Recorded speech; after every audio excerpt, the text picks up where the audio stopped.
The Leading Edge Cricket Podcast, smashing it to all parts since 2004. Hey guys, welcome back to the Leading Edge Cricket Podcast. Episode 11 is here and we have a whole host of cricketing news from around the world to get through. I am one half of the Leading Edge Cricket Podcast, Rob, and as always, bright and early over in the UK, I'm joined by my co-host Rich.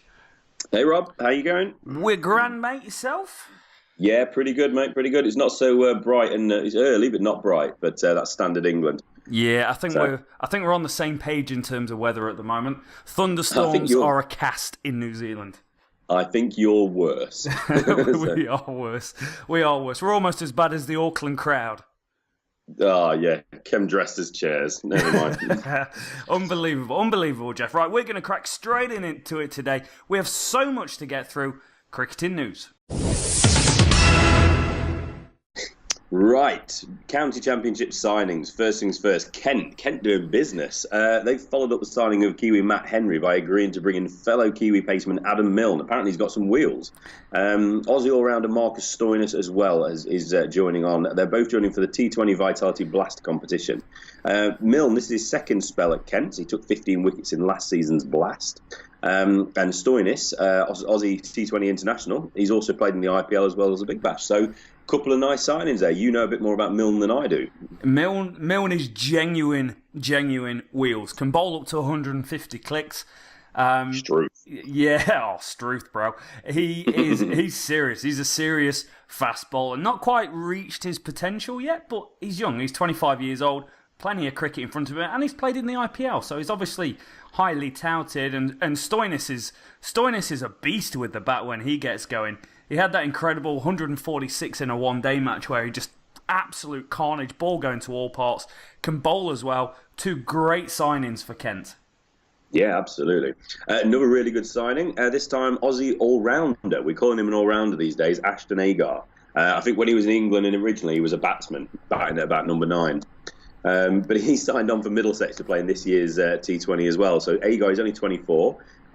He's going to join up with his new teammates at Lords after Australia have completed their white ball tour of England at the end of June. He'll be available for all T20 fixtures and will remain in England should they reach the knockout stage. Optimistic. Wow. Really good big bash from this fella, especially with the bat. So he's a player on the up, and I'm sure he'll prove to be another excellent signing and just more excitement for the T20 in England. Definitely. He was kind of known for his batting after he had that early debut. I think he was 19 when he made his debut for the Aussies over in England, maybe 2013, and he got 99 on debut, I think, at Trent Bridge. Maybe. Yes, he did, yes. He did. Yeah, it was at Trent Bridge, yep. Batting at number 11. Incredible talent. Bowling, it's not quite clicked how the Aussies would want. He's only played 4 test matches, 4 one-dayers and 7 T20s, but he's 24 years old. Give the lad a chance, and what a great way to do it by getting a contract in England. Yeah, absolutely. No, he's looking the part. So that's the signings we've got so far. Moving on to other news, Sunil Narine. Bit of a problem for Sunil. He's been reported for an illegal action by umpires in a relatively recent Pakistan Super League clash between Lahore and Quetta. Narine will go onto a warning list and will continue to be able to bowl unless reported again. So obviously his time there's finished now. The report will be passed to the Cricket West Indies. This is not the first time for Sunil. He's had issues. He's had to work back from a couple of times. So hopefully he can iron out any kinks quickly so this doesn't impact his participation in the upcoming IPL for the Kolkata Knight Riders. Staying with West Indies and Pakistan, actually, it dovetails nicely this one. There's going to be a 3-match T20 series to be played in Pakistan early April. I think it's the first, starts on the 1st, not a joke. Sorry, April Fool, very early April Fool's joke there. Cricket West Indies, I like this. Basically, they're offering all players a major pay increase bonus in order to agree to play in this mini-series that's going to be in Pakistan.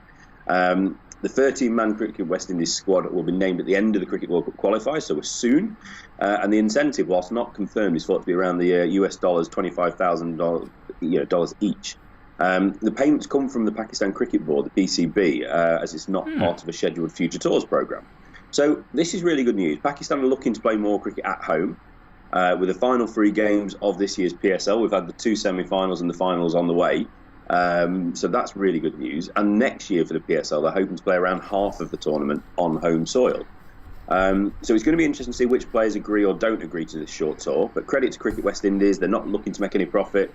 they're basically passing on all of the payment or the additional payment to the players. So yeah, fingers crossed that the players will agree to on this. I'm sure there'll be one or two players that won't be comfortable, but hopefully they will. And we need regular cricket back in Pakistan. It's been missing basically since the attacks on the Sri Lankan team bus way back in 2009. Wow. So positive news, and hopefully that'll be a nice little mini series. Yeah, definitely. Fair play to West Indies, and good to see cricket back in Pakistan. I always had this dream as a kid. I wanted to go and tour Pakistan, watching England play after Graham Thorpe and Nasser Hussain took England home to that famous victory in Pakistan. Always been a dream of mine. Playing in the dark. Pakistan is slowing down the game, getting told off by the umpire. Always wanted to go, and this is a great step forward to making my dream come true of going to watch cricket in Pakistan. Yeah, too right. I remember some of the guys I met when I did a couple of tours early 2000, 2001, 2003, and I think in Sri Lanka 2003, the guys, it's not long after that they'd been in Pakistan, and that game was in Karachi, wasn't it? I think it was, where it was just pitch black, but the umpires, fair play to him, left England out there to get the win after. It's got to be said there was some questionable slowing down tactics by the home team. But that was great days of England cricket. Nasser Hussain's England. It was the Barmy Army. Nasser Hussain's Barmy Army. Exactly right. Back to present day. Big stuff. Now we apologise. This is getting a little bit out of date now, this information. But we're we're happy now to get back to the Nidahas Trophy. We're going to talk about it from the sixth game, which is basically a semi-final, and then we'll run on to the big news in the final. So, this is I don't know how much you saw of this, Rob, but this is quite a funny one. So it's been a relatively calm Nidahas Trophy, played in good spirit. There was a Bangladesh doing was it Cobra dance or something, which was getting under the skin of one or two people. But basically all hell broke loose in the semi-final between Sri Lanka and Bangladesh. India, as we knew at this point, they were already in the final, so it was a winner-takes-all match between these two games. So batting first, Sri Lanka hit 159 for 7 off their 20 with the two Pereiras, Tisara and Kusal, hitting 58 and 61 respectively. In response, Bangladesh, absolute nail-biter, mate. This is one of the most incredible finishes you'll see. One ball remaining, thanks to the cool head of Mahmudullah, who struck a brilliant 43 not out off 18 balls. The boy Tamim Iqbal had early got a 50, so good on him as well. Always seems to chip in with runs, doesn't he, Iqbal? He does. He's always there. Yeah. So what this game is probably going to be remembered for, if it is remembered, and probably hopefully it's not in some ways, but the game is marred by some really ugly scenes in the final over as Bangladesh captain Shakib Al Hassan, he threatened to take his players off the field in the last over. It's bizarre, mate, bizarre. Basically, it was a disagreement with an umpiring decision, a no call of a no ball on the second ball of the last over. Sounds like a tongue twister. Yeah. But basically, it was the second ball of the over, and it was a second bounce overhead, so it should have been called no ball. It wasn't. Yeah, all right, okay, deal with it. It's not the end of the world, lads, is it? Carry on the game. So Mahmudullah was kind of, his toys were, falling around. His dummy was falling out on the field. A Bangladeshi subfielder, Nur Al Hassan, brought drinks on, and then he got into it with the Sri Lankan players. Oh, God. It was bizarre. So Bangladeshi sub, this Nur Al Hassan, he was actually given a shove by one of the Sri Lankans, and he kind of understand it. He probably shouldn't have done it, but it just got messy, basically. So at the point of that shove, the Bangladeshi dressing room become, let's say, rather excited. So Captain Al Hassan came out onto the field after talking to the fourth umpire. He gestured to the batsman to come off the field of play. Ridiculous. All over not a no ball being called. I mean, it's just not cricket. Bro. It's not. It's handbags at dawn, mate. It shouldn't be seen on a cricket pitch. Absolutely not. Exactly. So luckily things did settle down and the game was allowed to continue. And then Mahmudullah took over. He hit a 4, a 2, and then a stunning leg side 6 to win the game. Ridiculous finish. So, yeah, it was quite amusing as well. It didn't end there. As the celebrating players rushed onto the field, with obviously Bangladesh being rather excited, Kusal Pereira didn't take kind of too kindly to it, and it got a little bit heated again. Tamim Iqbal, we've mentioned him already. He was the peacemaker. He was the calmer. He tried to keep things calm, and after the game, he was talking about it, and he was steady. I liked how he spoke. So stunning game, more ridiculous behaviour from players. Captain Al Hassan and sub Nur Al Hassan have both been charged 25% of the match fees and receive a demerit point each, first each for those guys. Both accepted the charges. Don't need it. We've had too much of this recently, haven't we? It's not required. What an amazing game, what an amazing finish, but marred again by some ridiculous behaviour by the players. Yeah, it actually is ridiculous, isn't it? It's dumb. It's dumb. Yeah. It's a game of cricket. Sure, it's your living. Sure, you're passionate about it. But cricket is always seen as a gentleman's sport. There's a bit of banter, there's a bit of wit, there's a bit of aggression, but there's never anything physical. And there's always a line in cricket, and they've gone so far across the line, they can't even see the bloody line anymore. Exactly. The lines are dot. Yeah, it's just getting boring now. So anyway, we move on. That set up an amazing final. India against Bangladesh. Who would have thought that? You'd have put money on Sri Lanka, wouldn't you? Yeah, 100%. So to the final. India got the win. Yay, go India. But this was even more of a nail bite. If you had any nails left after the last game, you lost them all. You were chewing down to your knuckles. So this was incredible again. Murali Kartik smashed the 6 off the very last ball of the game to secure the win and the Nidahas trophy. So running through, Bangladesh 166 for 8, thanks large part to 77 from Sabir Ahman. Ahman. I feel like my pronunciation is going to be woefully inadequate again, so I apologise. Last match hero Mamadullah also chipped in with a brisk late 21. For India, Yadav Chalal was the pick of the bowlers, 3 for 18. So India, they got stuck into the task of chasing down the total with a nice knock from skipper Rohit Sharma, 56. There's plenty of useful middle-order contributions. Lokesh Rahul, 24, Manish Pandey, 28, before Murali Kartik took over. Match-winning in his 29 off 8 balls. Oh. That's how you finish the game. I think he was getting a little bit grumpy sat at the sideline because he wanted to bat a little bit higher, but they knew they wanted to use him later on. Yeah.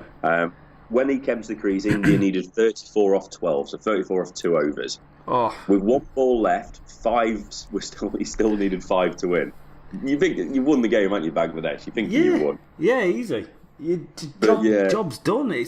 What an incredible finish to the game of cricket. I'm just looking at Cricket Info, and the last 3 balls they still needed 9, and in those last 3 balls they lost a wicket. It went 4. It was a run out, was wicket. It? Yeah, and then a 6 last ball of the innings, just incredible. Exactly. I mean, you've got to give credit to stand-in skipper Rohit Sharma. He saw Dinesh Karthik as a finisher, wanted him coming in late. I'd say that's not a bad call. No, very, very good call. But you know who was there at the end that really had influence on the finish of the game? Is his Christian name something to do with like an American place? You are exactly right. The man, the myth, the legend, the podcast genius, Washington Sundar, man of the series, man of the moment with his not out. He was the reason they got over the line. Imagine, it's amazing, isn't it? It's all about him. Man of the series as a spinner in T20. That's incredible. Yep. The rise of the spinner. Yeah, the rise of the spinner, the rise of the Sundar. I like that. We need a Star Wars-esque kind of T-shirt going on with just world spinners. We do. I've got to say, though, it's so good to see Bangladesh, 1, winning tight games against Sri Lanka, and 2, running. It is a little bit of a 1.5 Indian team. It's not their first 11. But it's so good to see them really running people close to the line and getting better. I know it's T20 cricket, it's not Test cricket, but they're getting there. They're definitely getting there. It is. We'll talk about it shortly when we get to the Cricket World Cup qualifiers, but we're seeing some amazing performances from what we would call like the lesser international teams. Don't take that the wrong way, folks. But it's amazing to see Bangladesh, and the stronger these teams get, the better it is for world cricket. Should just say credit to Colombo crowd. You'd think after it being an India-Bangladesh final it'll stay at home, but they turned out in force. Maybe some of that was because they wanted to all support India by proxy after what happened in the semi. So yeah, just relatively quiet build up to this tournament. Given, like you said, the number of big names not included, but it's been a fantastic sort of competition. Really competitive. Congrats to India, Rohit Sharma. Take a bow, son. I think you've led your team really well there. And our man was man of the series, as Rob said, Washington Sundar, most runs and wickets. Shall we have a quick look? Washington Sundar. Just incredible effort. It is. Pereira. No, God. Pereira. Which Pereira is it? Is it Kusal Pereira? I love the initials of Sri Lanka's.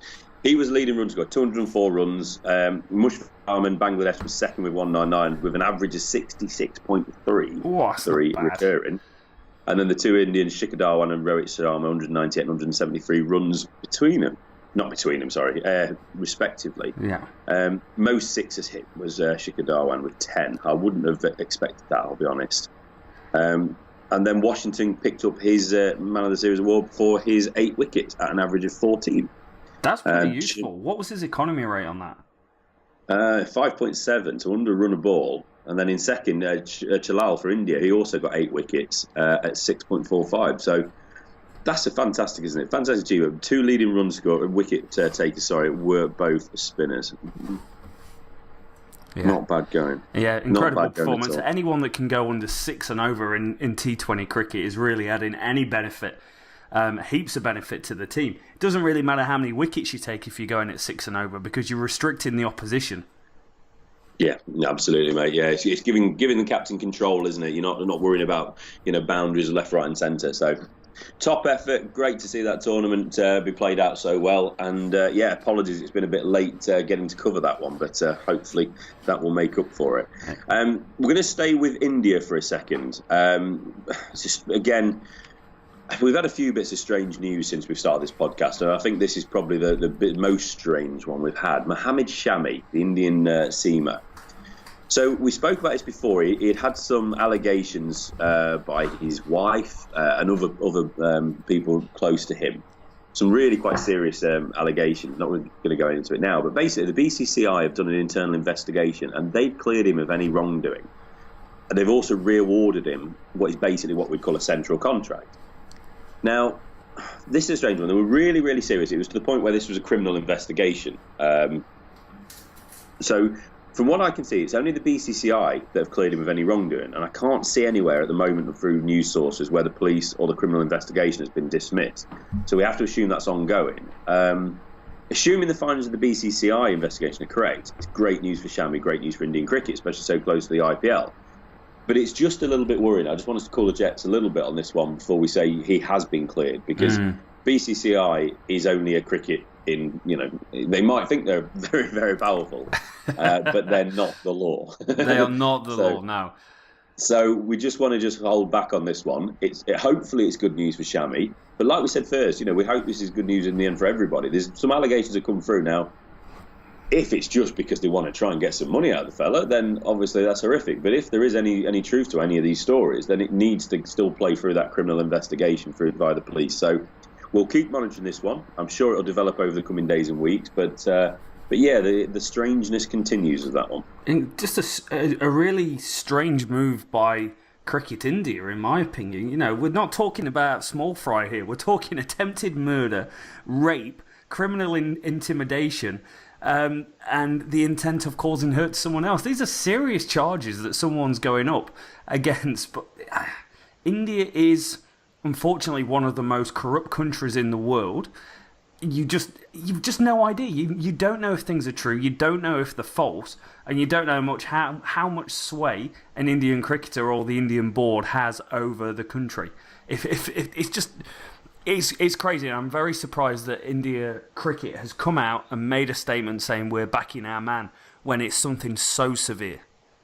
Yeah, I completely agree. And we come from, you spent a bit of time working in India. I've travelled around India a couple of times. We're obviously massive fans of the country. But it does have its questionable ethics when it comes to kind of how things are done, for the infrastructure-wise and the politics of the country, like a lot of countries around the world. So, but the BCCI, they are the power, the kingmaker at the moment, the power broker.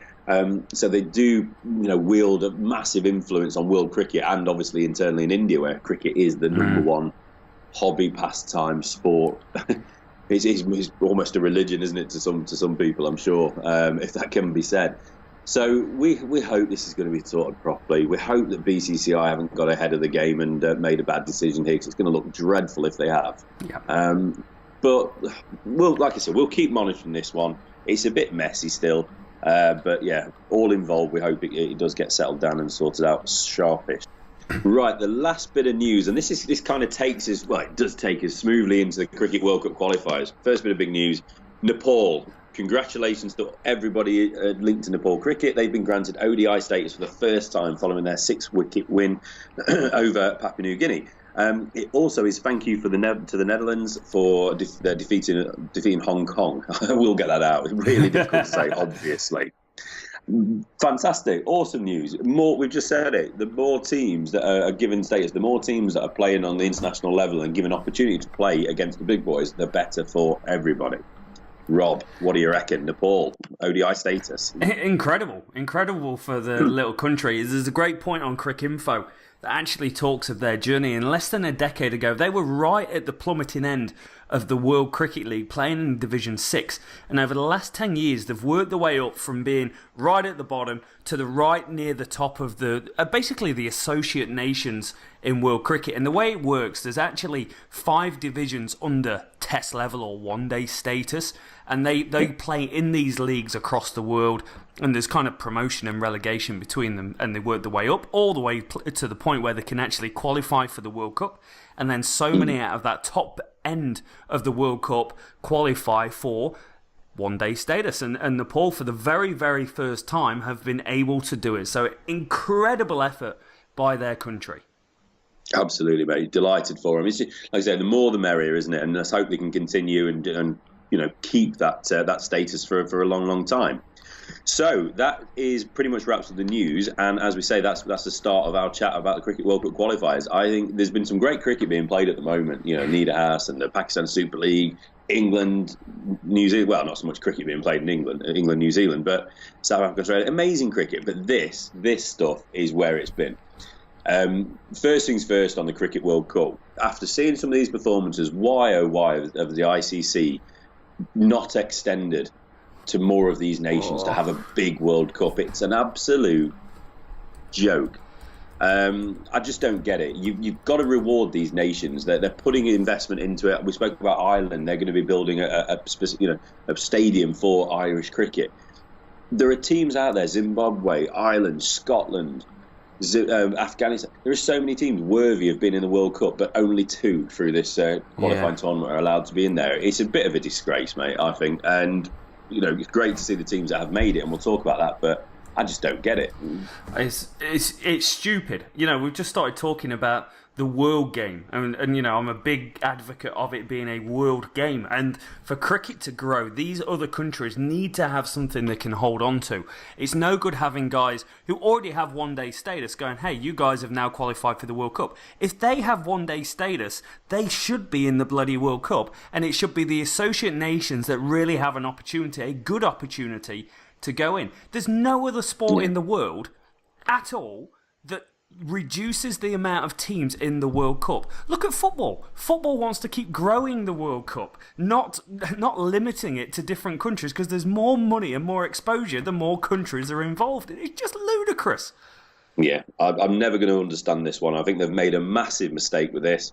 But like I said, these qualifiers, it's been amazing. The cricket necessarily hasn't always been the best cricket you'll ever see, but it's been amazing. It's been competitive, it's been entertaining, and the crowds in Zimbabwe, stand up, boys. They've been incredible. For the games we've had on TV over here that I've been able to see, the crowds have been so much fun. It just looks like a great crack. So, big news then. Let's get into it after that bit of a rant from us both. West Indies, they clinched the first place, their rightful place in the World Cup. They were flipping lucky though, mate. Yes. Rain-affected win over Scotland. So then we'll go into that in a minute. But then who joined them? The big matchup between Ireland and Afghanistan. And it was absolutely a magical moment for Afghanistan, who clinched that second spot in the final and on to the World Cup. So, congrats to West Indies and Afghanistan. Shall we take a little look? Shall we get caught back up again, mate? Let's get stuck in. Let's get stuck in. Right, okay. So, last time we spoke, it was the 20th game had just been played, Zimbabwe, Scotland. God, blimey, that's about 10, 12 days ago that was. So, that was it was nice. So that was the end of the group stage. So, we're going to pick up from the start of the Super Sixers. First game, Afghanistan, West Indies.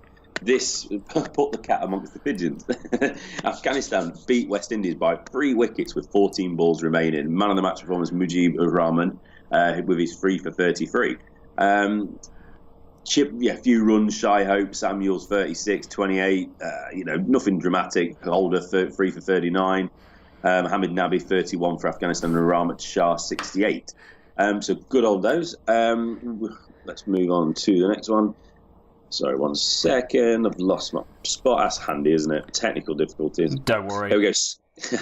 Scotland, UAE. Now, Scotland, earlier on in the tournament, if you might remember, I said I don't think that they're going to hold up. Yep. They came very close to qualifying. Their first Super Six, they beat UAE by 73 runs after hitting 322 for six. Matthew Cross 114, Callum McLeod 78, Kyle Kurtz 43, and Richie Berrington 37. For UAE, good effort though, 249. Mohammed Usman 80, Ahmed Raza 50, and Rowan Mustafa 4 for 56 for UAE against Scotland.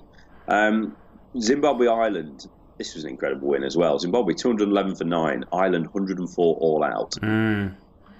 Sikander Raza is the kiddie. I don't know how much you've seen of him, mate, but he's box office. He's man of the match again. I think he's probably like his third man of the match. He got 69 not out. He also got 1 for 11, and he ran out Paul Sterling on 41, the big wicket. He's just always in the game. He's proper box office. Real good fun. Just in between the Zimbabwe Ireland and the next Super 6 game, there was 2 games, which was the 7th place playoff and the 9th place playoff. Basically, Netherlands won the 7th place, so they finished 7th. They beat Nepal, so therefore they finished 8th. And Papua New Guinea beat Hong Kong, so they finished 9th. And Hong Kong finished last Papua New Guinea. Big win. Woo-woo. It is, yeah. That's actually where the wife was born. Really? Awesome. Yeah, that's there you go. Proper effort, that is. So she'll be proud of her countryman, Tony Ura. He's well known, Papua New Guinean. You've got a picture on the wall of the kitchen, haven't you, Tony? So, I hope Tony got 49. So, Tony got 49, but never mind. Good lad. Right, back onto Super Sixes. Ireland, Scotland. Ireland 271 for 9, Scotland 246 all out. Ireland won by 25 runs. Andy Bilberny, man of the match, thanks to his 105. Plenty of runs in this one. Niall O'Brien 70, Kevin O'Brien 46, Kyle Kurtz 61, Richie Berrington 44. And then we saw some wickets for Boyd ranking 4 for 63. Zimbabwe, West Indies, this is where it got really exciting. The final 3 games of the Super Sixers. So, first things first, Zimbabwe, West Indies. Zimbabwe 289, Brendan Taylor 138. He's been in the runs. It's so good that he's got back into international cricket. Solomon Meyer 45, Sean Williams 34.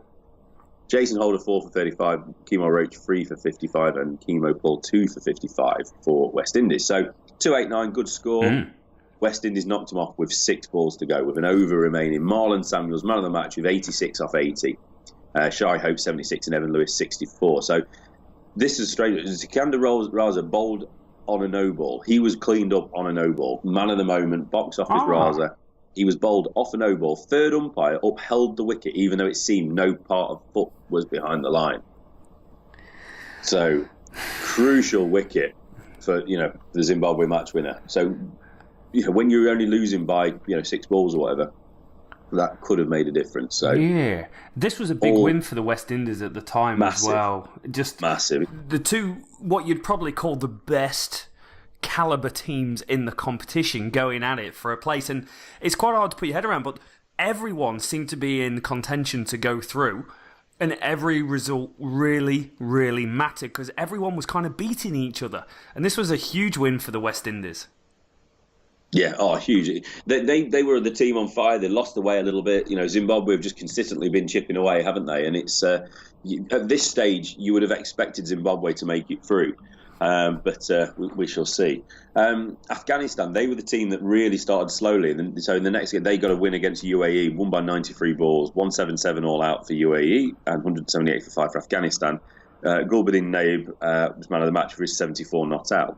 Rashid Khan 5 for 41. Yeah. Boy's always in the wickets, isn't he? Yeah. So a match winning knock by Naib. Rashid Khan is just a star with 5 wickets, but UAE played really well, pushed Afghanistan really late, but a late surge by the Afghanis keep their hopes alive in this tournament. So what happened next, Rob?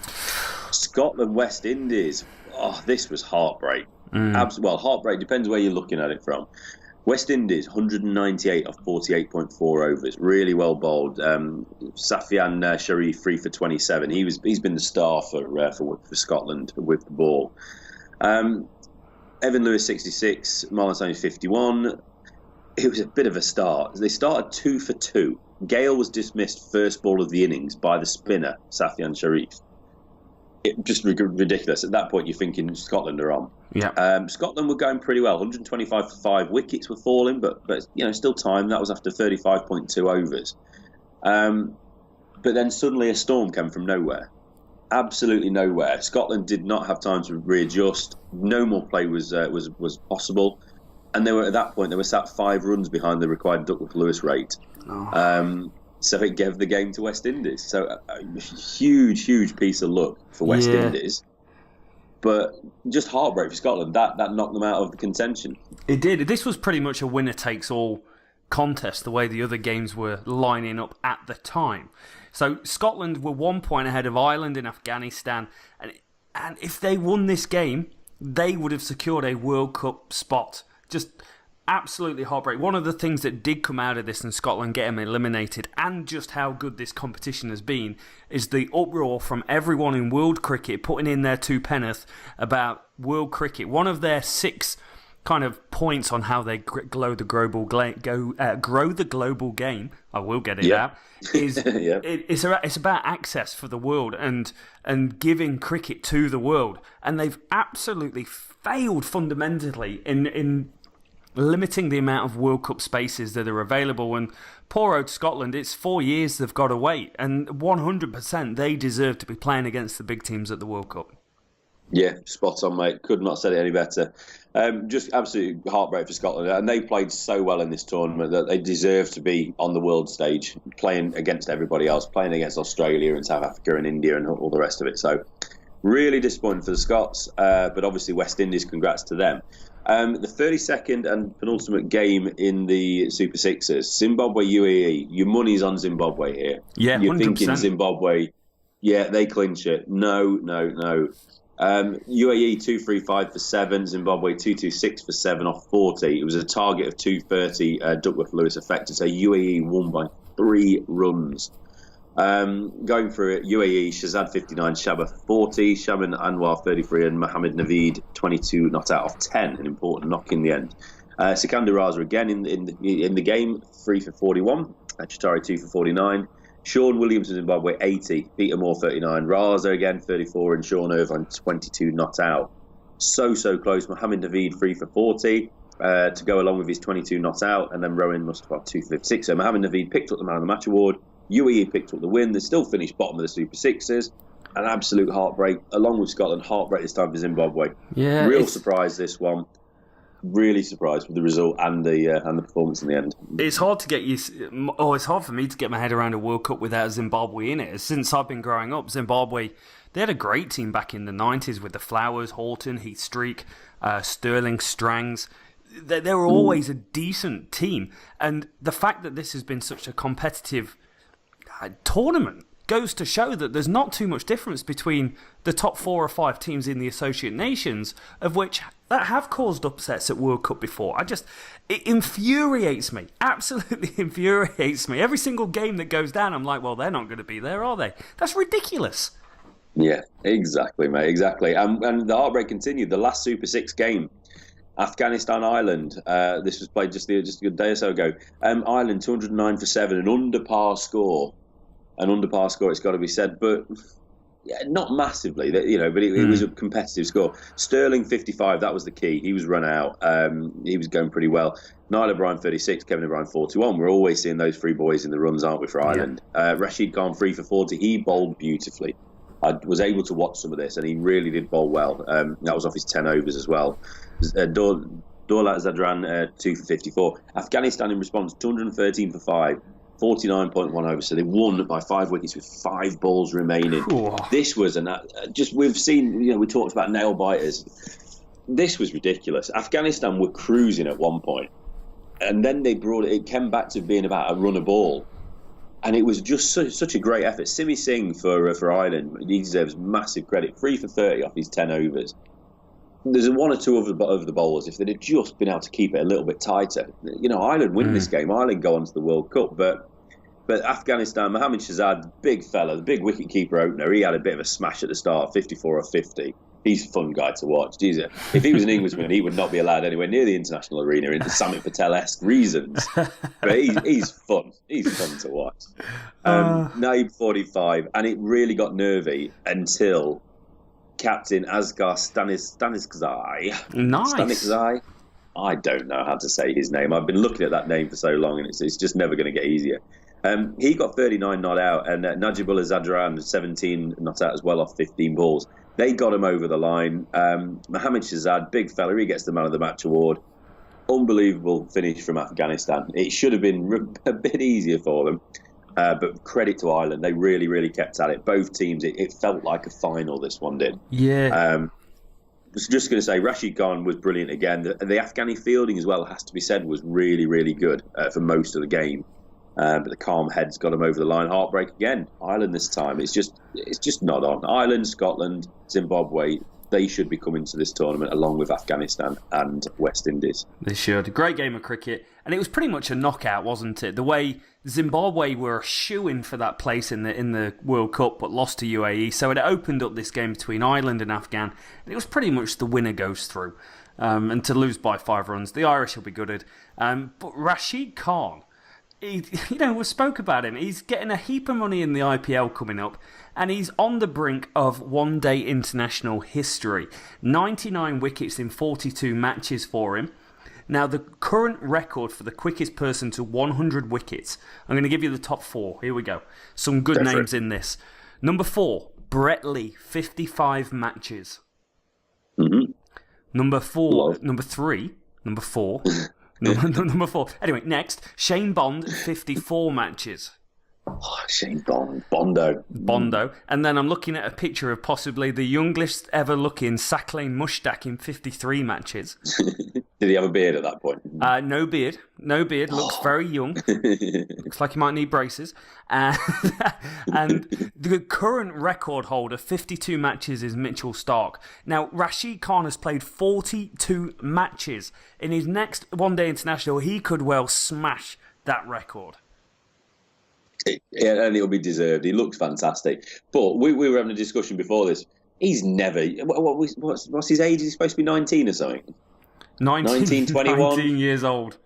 Is that a confirmation? We've got a confirmation he's 19. Is that right? I've not seen his birth certificate, but I've seen Crick Info, and that's the next best You've thing. seen Crick Info. He must have had one of the toughest paper rounds ever. He looks about 35, bless him. He does. I mean, love the kid. Love him. Love how he bowls. I've not seen a leg spinner bowl like that for a while. He just looks fantastic. But my goodness, he needs to have a shave and make himself look like he's about 21, 19 again. Yeah. He's been in great form. He was the 8th fastest to 50 wickets, and he's going to be the fastest to 100 wickets. He's taken 46 wickets in his last 17 one-day internationals. Useful. Yeah. Wouldn't mind him in my team. Yeah, exactly. There's my summary. Useful. Useful. Awesome. So well done to those guys. They're going to play in a final tomorrow in Harare. So West Indies, Afghanistan. It feels a bit pointless. I'm not quite sure why there is a final. Yes. I'll be honest. Well done. I don't know if it's anything to do with what position they get ranked going into the World Cup. I've no idea, or who goes in what group. I've not seen. So it feels a bit pointless. It feels anticlimactic. We've had 3 finals. It feels like running up to this. So, but I'm sure it'll be entertaining, and it'll waste me a couple of hours on a Sunday afternoon. Yep, exactly. Awesome. Right, that's the Cricket World Cup qualifiers in the books. We will mention the final, but not in as much detail. So we're on to the Pakistan Super League. That's hotting up. We're at the final stage now. I'll talk about who's in the final, then we're going to go through how they got there. So it's Islamabad United, Peshawar Zalmar have made it through to the final. Brilliantly played competition. Islamabad have to go into the final as favourites. They finished at the top of the group for the qualifying. So it's, fantastic competition.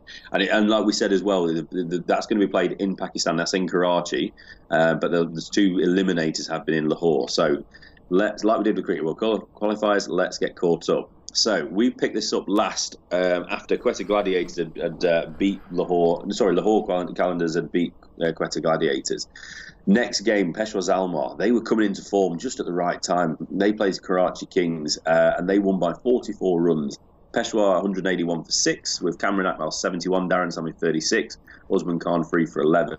Karachi 137 for 8, well short. Babar Azam 66. Liam Dawson, he was starting to come into form at the late.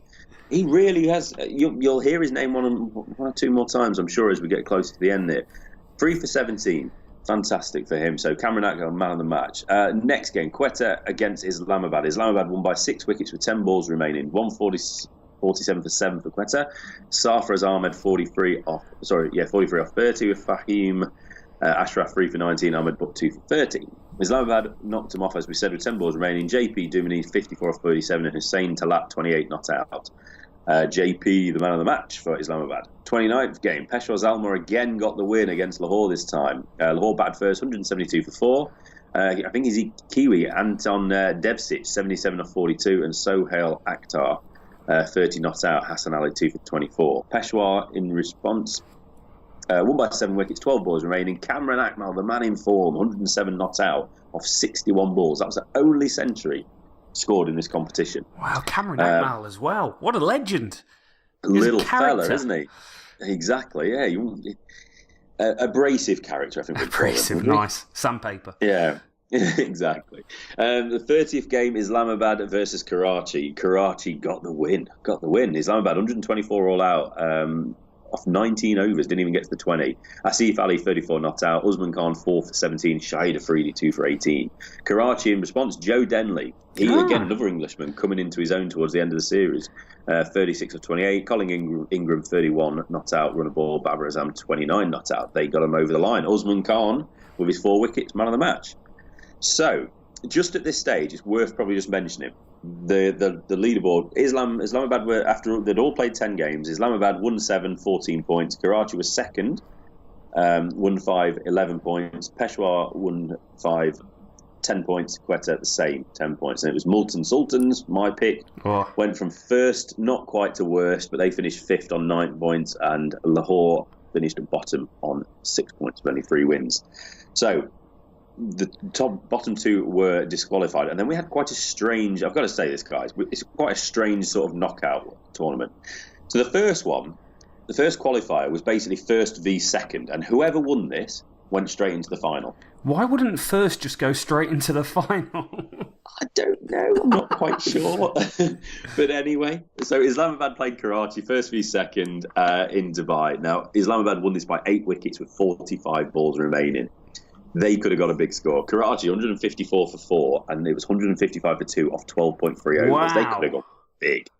So Karachi, Colin Ingram, 68 not out. Joe Denley, 51. Owen Morgan, 21. I've never heard of that guy before. Who is he? Yeah. Mohammed Sami, 2 for 20. In response, Luke Ronke, the New Zealander, Aussie New Zealander, 94 not out off 39 balls. Nice. Not bad effort. Nice. He can hit a ball. Exactly. Do you know who also had a bat, and he's hardly batted in this tournament, even though he's been an absolute whirling dervish with the ball? Who's that? Samit Patel, 14 knocked out off 7 balls. Oh, he got chucked up the order at 4. Love that man. Why was he not batting higher? Islamabad could have won this easier. Yeah. So, Islamabad into the final. So that meant second place Karachi. They're not out, Rob. They're not out. They're in the playoffs, but we've lost, but we're not out. We're still safe. No. We've still got a chance. The qualifier only meant that the loser, because they finished second, so give them some due respect, they went into the second eliminator. Oh, God. So we're into the eliminators now. Look, this Pakistan Super League has been awesome. It's been entertaining. I've loved catching up with what's been going on with it. But this just makes me think of gladiators. Yeah, me too. Every time you say eliminator. Karachi, are you ready? You will go on my second whistle. Exactly.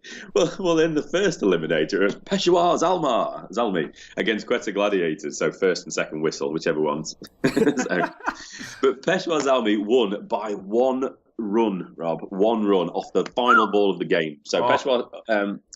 they batted first, 157 all out. Liam Dawson, 62 off 35, all-rounder. Tamim Iqbal, 27. Mohammed Hafiz, 25. Rahat Ali, 4 for 16. And Tisara Pereira coming across with Tamim Iqbal from the Nidahas to take 2 for 24. So in response, Quetta Gladiators finished 1 run short with 1 wicket remaining. Captain Sarfraz Ahmed, 35 of 21. Mohammed Nawaz, 35. Anwar Ali, 28 not out. Hassan Ali, 2 for 21 off his 4. Samin Gul, 2 for 21. Wahab Riyaz, 2 for 26. And Asif, 2 for 26. Wow. So this is what happened, Rob. Quetta needed 24 off the last over. Yeah. Liam Dawson was bowling. They only won so they lost by 1 run in the end. Wow. Needing 24 off the last over. over. Anwar Ali went absolutely mental. 28 not out of 14. Last ball was a full toss. He hit it long on. It was dropped. Fielder managed to recover and get the ball in quick enough to get a run out and Peshawar to fling on for the win. What a finish. He could have put it over the fence. It could have been a win. But what this meant was Peshawar won to take them into another eliminator against, can you remember? Karachi. Karachi's still back. They're still clinging on. So Eliminator 1 is in the books. Eliminator 2 is on the way. Just a little side note here. This hasn't gone down very well. Kevin Peterson, obviously we spoke about his recent retirement, and Shane Watson. They didn't want to play in Pakistan, in Lahore. So Quetta were without probably their 2 biggest overseas players. Just to give you a little bit of context here, Shane Watson, he was the 5th highest run scorer with 319 runs at an average of 35, 22 sixes. You're going to miss that, aren't you? You are. Shane Watson he's just outside the top 10 when he took 11 wickets with the ball. So I don't know what their decisions were, but I just want to make it clear that it wasn't all overseas players deciding not to play. We've already mentioned Liam Dawson played in this game. We'll see. Joe Denley played in this. Andre Fletcher, Darren Sammy, Ravi Papara, Timur Mills played in the next game. So it wasn't like that. So it's a little bit disappointing. Moeen Khan, he's not happy. He thinks that players not willing to travel to Pakistan for next year's tournament should not be up for selection. And I think that's fair enough. I mean, every single player is well within their rights to say, I feel safe to go and play cricket in that country. These 2 guys, if they turned up at the start of the tournament and said, I am not playing in Pakistan, and then they get through to the finals and they say, I'm still not playing in Pakistan, then Moeen Khan should go back in his box and they should work on what happens next year. However, fair play. If the expectation was they would play and then they've dropped out, then he's got a little bit of a gripe against it and he's well within his rights to be a bit annoyed. Yeah, absolutely. I mean, safety's got to be taken into consideration, and kind of we've all. Well, no, I'm not going to say what I was going to say, but I don't know. I know where he's coming from, and he's a proud Pakistani. He's hoping the world will be looking at this, and they're really proud of this product that they've developed now. It could rival the IPL, potentially, with just the product they've developed and how good it's been. We spoke before about probably some of the best bowling in a T20 competition. So I can see where it's coming from. So I'm not going to go in on KP, don't worry. You can rest easy, Rob. Oh, I can breathe again. I'm clinging on still for Karachi. Come on, Karachi. Come on, Karachi. You're going to be disappointed, Rob. Oh, you're going to be disappointed. The second eliminator played at Lahore. Peshawar Zalmi batted first, 170 for 7 off 16 overs. So it was a shortened game, rain-affected shortened game. Cameron Akbal, that man again, 77 off 27. Oh, wow. He doesn't need many balls. Andre Fletcher, 34 off 30. Darren Sammy, skipper in 23 off 12. The Englishman in the wickets for Karachi, though, Ravi Papara, 3 for 35, and Timur Mills, 2 for 23. We've not heard much of either of those guys. Nah. Karachi, another Englishman, Joe Denley, 79 not out, did everything he could to get him into the final. 79 off 46, Babar Azam 63 off 45, but they fell 13 runs short, 157 for 2. Bugger. So Peshawar Zalmi won by 13 runs. That's heartbreaking. It's almost like you're playing on a computer game. You get to the end of the level and you relax. It's been hard. And then there's like the big boss at the end of the thing that you just can't quite get past. I feel for Karachi, second in the competition, and back-to-back defeats in the qualifier and eliminator. Why play in a qualifier finishing second? There's no logic. Wah to Karachi. Soz, guys. Peshawar Zalmi, they've had a bit of heartbreak in recent years, so good on them. They're in the final. They play Islamabad United tomorrow in Karachi. Let's see what happens. I think you've got to keep money on Islamabad, but they've not had as much cricket lately. And Peshawar Zalmi have won their last 4 games, so they are the team in form. Islamabad, they've been winning games, obviously, but they did lose 1 game just before they got beat by Karachi, didn't they, in the final game of the group standing. So it'd be interesting to see who that one is. You want to put yourself out on a limb, Rob? I'm going Peshawar, and you know why I'm going Peshawar? Why? Cameron Akmal. That's a good shout. He was always an interesting character. We've said he was sandpaper, but 424 runs, the only century of the competition, a strike rate of 158. He's hit 28 sixes. 28! The guy's a machine. Useful. But Islamabad, Luke Ronke, arguably, probably, I don't know if it's been confirmed, man of the tournament, the runs he scored.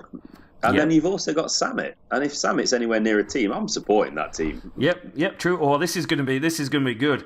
It's Rob versus Rich. It's Peshawar versus Islamabad. I wanted to say Molten Sultans, but I'm so out of it. Oh, I don't think I ever said that they would do well. I don't know where you got that from. Oh, that's okay. Bad information, Rob. Exactly. So that's the PSL. We've got one more game to go, like the World Cup qualifiers, and we'll wrap those up next week. Rob, where next? We've still got a bit. We need to crack on now. Right, north v south. Ooh. Do you want to talk about that now, or should we talk about that next pod? I think we should push North versus South to the next podcast, where we may have a bit of inside information going on as well. Exciting. Right, let's move this on then. So, South Africa, Australia, third test update, Newlands, one of the best cricket grounds in the world. Right, let me just rattle through this.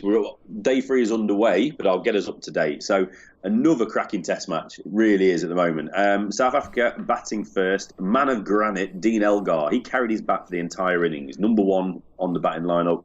141 not out. Wow, he carried his bat again. Exactly. I've got some interesting bits for you in a sec here.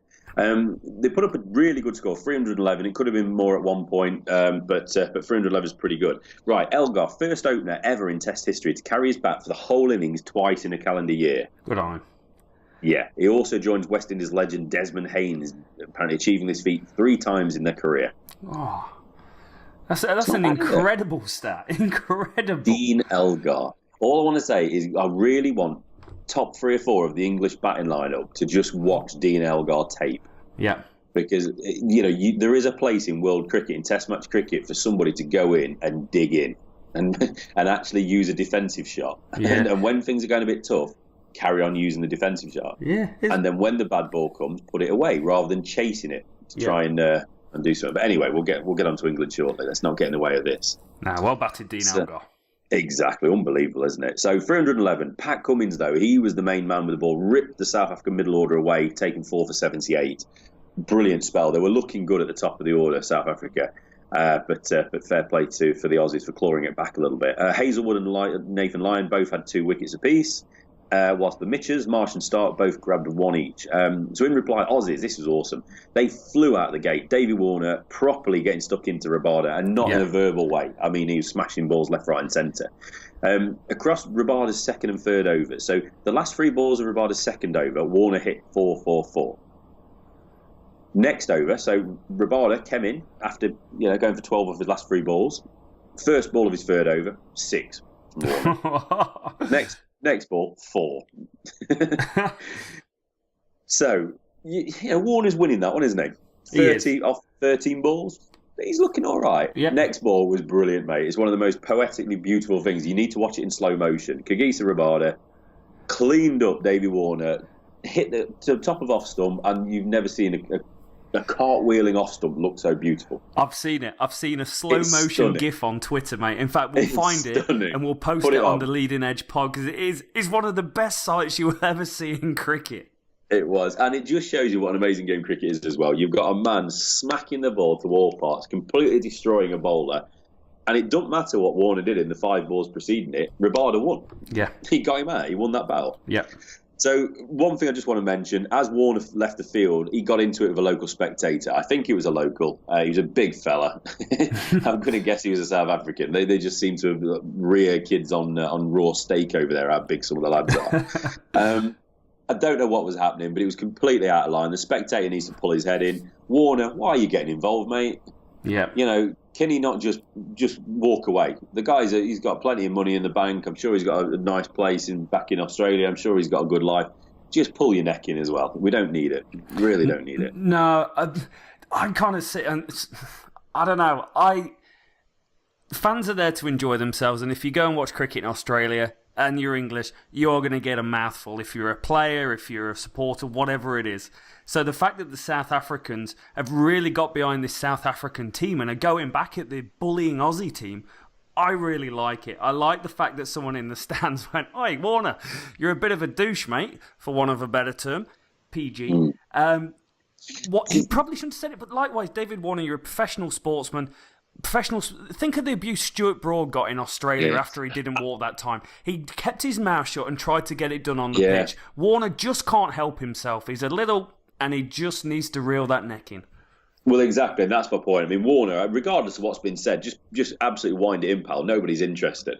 But you're absolutely right. I mean, the grief you get, as a fan in Australia, sitting in the crowd, let alone if you're a player. Yeah, is plenty. So they love giving it out. But it was more the way that the spectator did it. He was kind of walking up towards the board. Yeah, as Warner, so he was literally in reaching distance of him, and I don't like that. If you sat in your seat or whatever and giving someone a bit of grief, that's fine. But I didn't really like it. It just seemed a bit over the top. But yeah, they give it.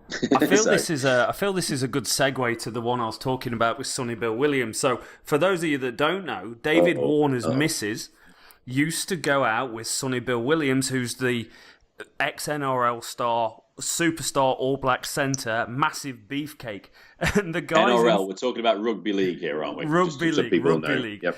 Anyway, so everyone in the South African crowd started wearing Sonny Bill Williams' mask because Sonny Bill used to go out with David Warner's partner, who he now has kids with, which didn't sit well with David Warner or Cricket Australia, and subsequently no one is allowed to enter a South African cricket ground wearing a Sonny Bill Williams mask.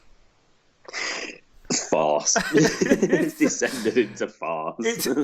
From a crowd point of view, excellent banter. But if I was to put myself in David Warner's shoes, it's probably pushing the boundaries and taking it personally. It should be kept to sporting banter, not personal banter. So from my point of view, it's funny, but it's a little bit of a step too far, making it personal by the South Africans. Funny but not funny, that basically. Funny but not funny. Shouldn't laugh, but I'm having a little giggle on the side. Dear me. Righto, so where were we up to? So, end of day 2, Australia were 245 for 9, trailing by 66 with 1 wicket remaining. Vernon Philander 2 for 26, he's bowling well with that swinging ball. Rabada 3 for 81. And soon to be retired Morne Morkel 4 for 87, and in the process becoming only the 5th South African to take 300 test wickets. Nice. Congrats to Morne. Top 4, Rob, do you want to give it a quick guess? Top 4? Sean Pollock. Yep. He's Alan number Donald. 1. He's number 4. Dale Steyn. Number 2. Jack Callis. No, Mackay Ntini. Number 3. Oh, Ntini. Close. So for the Aussies, Cam Bancroft showed most resistance, 77. Tim Payne was unbeaten on 33. I've not seen the scorecard, but I do know that Australia were all out for 255. Yeah. And at lunch, they're literally just exiting the field. It's 65 for 1 at lunch on day 3 with a lead of 121 for South Africa. Nice. Elgar is the man out, 14, caught second slip by Captain Smith off Pat Cummins. So, cracking test match, 121. Money has got to be completely over on the South Africa side. Yeah, it'd be incredible for South Africa because they lost the first one, didn't they? To come back from 1-0 down to take a 2-1 lead against the Aussies will be great, but the this is test match cricket. This is brilliant. So much better to me, personally, watching and reading about the intensity of this test match cricket than watching a bit of a T20 game between two guys that don't really want to be there. And that's not Pakistan or India, that's just a little bit of the over-the-top 2020 internationals that we sometimes say. I'd much rather watch 5 days solid test cricket between two of the best teams around, and it really, really means something to these teams. Too right, absolutely, mate. It's a great example of Test cricket. Let's remember how good Test match cricket can be. Saying that, let's remember how bad Test match cricket can be when there's rain in the air. Yes. So we had been planning on doing a daily podcast. You know, at the end of close of play for New Zealand England's first Test match in Auckland, but it's just been decimated. We did one on the first day, so hopefully you enjoyed that and you all listened to that.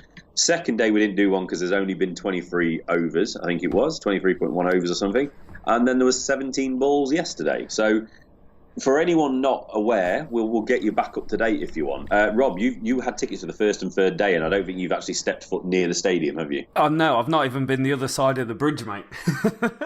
No, I think you made a good choice on the first day.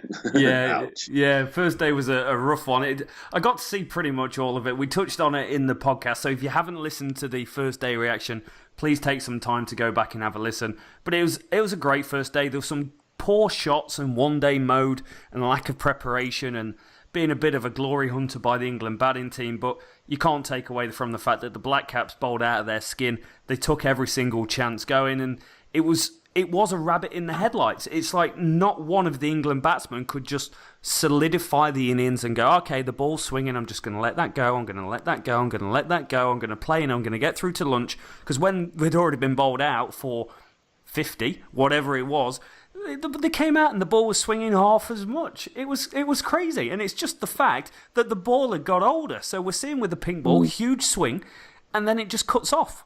You just got to get through that initial period, and England just couldn't do it. They need to channel their inner Dean Elgar, basically. They do. They do, 100%. Yeah, so quick recap on where we are in this test match then. As we should know, England batted first. First off, we should say, we mentioned the pink ball. It's a first day-nighter, first pink ball game in New Zealand. 58 all out for England in the first innings. Trent Bolt, unbelievable spell, 6 for 32. Tim Southey, 4 for 25. Jamie Overton, obviously, was the top scorer. We all knew that. Is it Jamie or Craig? I always get these guys mixed up. Craig, I do apologise. Jamie, you're not getting a credit. 33 not out. He was the only one that actually realised which end of the bat to hold, I think. He did. So that helped. So where we're at the moment, let's get up to date. New Zealand are 233 for 4. Henry Nicholls 52 not out, BJ Watling 18 not out. They both survived the 17 balls that were put down on day 3. Nicholls going to his 50 because he was at 49 overnight. We've got to mention though, Kane Williamson, he added 11 to his overnight 91 from day 1 to day 2 to get to 102 before he's dismissed by Jimmy A. LBW. This is his 18th century in Test match cricket. Kane Williamson passes teammate Ross Taylor and Kiwi legend Martin Crowe as now the leading century maker in New Zealand Test cricket. I feel like this is just a little bit of a step onto him breaking more records and probably ending up his career as the #1 New Zealand batsman of all time. Yeah, I think, to be honest, you can probably put your hat on it. Just all your house on it, unless injury happens. He's so good. He's one of the top 4 batsmen in the world, consistently year on, year out. Scores runs against all bowling attacks all around the world. And he's 27 years old and he's just smashed the record. And the great thing is he's failed in the 90s 3 or 4 times as well. He's so talented, so good, understands his game, understands how he plays defensively, understands how he gets off strike. You don't see him plodding back dot ball, dot ball, dot ball, dot ball. He's a great exponent of one-day cricket, and he takes a little bit of that into the Test cricket arena as well, where you see him just working the ball into a gap, running it off the face. Just a very clever cricketer. Class. Looks like he's got plenty of time, doesn't he? Signed a class batsman. Now, for the remainder of the game, obviously they've pretty much lost 2 days for rain. They'll be able to, maybe play an extra half hour, extra hour for the next couple of days. But what I want to see, if New Zealand cannot not, is that the right way of saying it? they have to win this game. Yeah, They can't not win this game. They've got to win this game. So what do? I want to see them come out tomorrow. If there's not rain, please, there not be rain. Or from an Englishman, please let there be rain. But for the sake of this Test match and for New Zealand, they need to come out and they need to get on with it. You've got Colin de Grandhomme coming in next, I believe, after BJ Watling and Nicholls. Get after it. Play one-day cricket, get a score as quick as possible. You've already got a lead of 175. Get up to 200, 250. It doesn't matter if you're all out. You've still got another innings. Yeah. Get England back in. You've got 5 blokes on a pair. You've got people worrying about technique, people worried about the place after how bad that performance was. Heads could roll after that performance, especially if you don't back it up. So New Zealand, get stuck in, smash that ball as quick as you possibly can, get England back in, get them skittled, and if you need to knock off 50 runs, if there's more rain around, you might only need 5 or 6 overs to get that done in. Yeah. So that's how I want to see this game go. As an Englishman, obviously, it can rain for the next 2 days. Yeah, that's surely that's how the Kiwis have got to play it. Yeah, they've got to go out and be aggressive. The Kiwis play an aggressive brand of cricket all around the world, whatever it is. They play fearless cricket. That's what Brendan McCullum installed into the team. But incredibly, in this game, they've seen what England did and gone, that's a bit dumb. The left-handers, Latham and Harvey Nichols, have just been so solid. Just let the ball go, let the ball go. They're going to beat the outside edge. That's cool. Don't go chasing it. Don't go for the big shots. Just put ourselves in a position where we don't lose this game. And the forecast looks a hell of a lot better for the next 2 days. It's not Good. Kiwi warm, but it's 22, 23 degrees. No rain planned after 2 o'clock in the morning, New Zealand time. So hopefully we're going to have 2 cracking days, and hopefully I am going to get myself down after antenatal class tomorrow to go and watch the end of the day. Get in there, Rob. Get in there. That'll be great to see. And then we'll have an update tomorrow. Tomorrow morning, we'll get another pod out with a reaction. And we can also maybe just keep people up to date with the South Africa Australia as well. So that's such a good test match. So I think that will do us for this week. We've got a few bits that we can move into another pod, if that's all right. It should be said we're working on the IPL standalone podcast, a bit of a preview, and then we're not far out from county championship, so we're also starting to build up towards a standalone county championship preview. But yeah, you got anything else you want to put in today, Rob? No, I think we've covered everything we need to. Stay tuned for the IPL podcast. We will be recording that in the next week because we're about T-minus 2 weeks before the start of the IPL, which is very exciting for a lot of the listeners who are Indian supporters of the channel. And the County Championship, we'll look to have some guests coming on soon.